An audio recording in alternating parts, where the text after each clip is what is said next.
இந்த குட்டி பொண்ணுக்கு மட்டன் பிரியாணி தான் உலகம். ஆனா ஒரு நாள் அந்த உலகமே மாறிடுச்சு. தீக்ஷு ஒரு சின்ன மிஸ்சீவியஸ் குட்டி பொண்ணு. ஸ்கூல் முடிஞ்சு வீட்டுக்கு வந்த உடனே பேக் வச்சுட்டு நேராக கிச்சனுக்கு ஓடிடுவா. தேவிமா, எனக்கு மட்டன் பிரியாணி வேணும்னு சிரிச்சு கேப்பா. அந்த கேள்வி கேட்ட உடனே தேவிமா முகத்துல ஒரு சிரிப்பு வரும். உனக்கு பிடிச்சதுதான் அம்முன்னு சொல்லிட்டு அவளுக்காக அன்போட சமையல் ஆரம்பிப்பாங்க.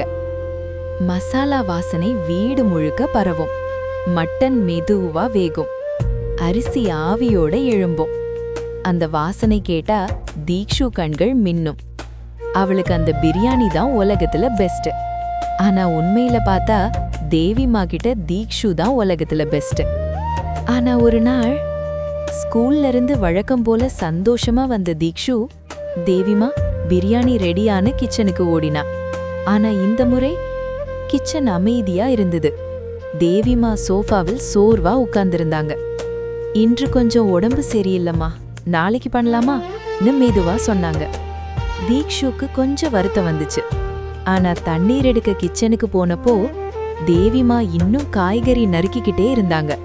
பக்கத்துல மருந்து பாட்டில். கஷ்டம் இருந்தாலும் அவள் சந்தோஷத்துக்காக முயற்சி பண்ணினாங்க. அப்போதான் தீக்ஷுக்கு புரிஞ்சிச்சு, பிரியாணி விட முக்கியம் அதை செய்யும் கைகளோட அன்பு.